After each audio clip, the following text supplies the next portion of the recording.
उधर G20 tourism working group meeting के पेश नजर कल्चरल अकेडमी की जानिब से मुनक़िद म्यूजिकल प्रोग्राम का आज अख्ताम हो गया। जिक academy of art culture and language की तरफ से टैगोर हॉल में मुनक़िद इस प्रोग्राम में की थी। इस दौरान फनकारों ने जम्मू कश्मीर की रिवायती रक्स मौसीकी का प्रोग्राम पेश कर मेहमानों को मकामी कल्चर से रोशनास कराया। G20 के दौरान इस तरह के प्रोग्राम का श्रीनगर के दीगर मकामात पर भी एहतमाम किया गया था।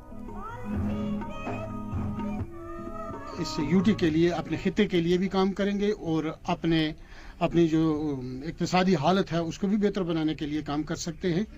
क्योंकि कोई भी खिता हो उसके नौजवान जब सामने आते हैं उसकी तरक्की है वो सियासी समाजी या इक्तिसादी किसी भी पहलू में आप ले लें तो उसके लिए नौजवान ही काम करता है और नौजवान ही आगे जाता है। क्योंकि हमें फ़ख्र है इस बात का कि हमारे नौजवान जो हैं वो सलाहियतों से खदादात सलाहियतों से भरे हुए हैं और किसी भी जगह वो पीछे नहीं रहते।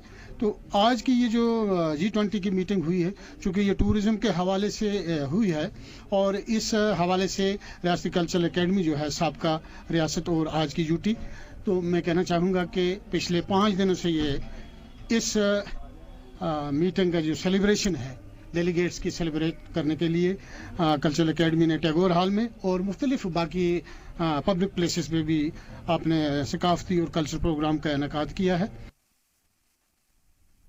ये G20 एक ऐसा इवेंट था जो कि आया और चला गया। इसकी बदौलत जो है कई चीज़ें पॉजिटिव हुई हैं और वो उनमें से सबसे बड़ी बात जो है कि हमने पहली बार देखा कि अगर काम करने का इरादा हो, पक्का हो, पुख्ता हो तो कुछ भी किया जा सकता है। G20 की कॉन्फ्रेंस जो टूरिज़्म का वर्किंग ग्रुप है G20 का उसका जो यहाँ पे कॉन्फ्रेंस हुई, 3rd कॉन्फ्रेंस थी, तो उसका मतलब और उसका मुद्दा तभी हासिल होगा जब ये जो काम हमने देखा इन दिनों में कि किस हंगामी बुनियाद पे किया गया, if that potential and if that tempo is continued.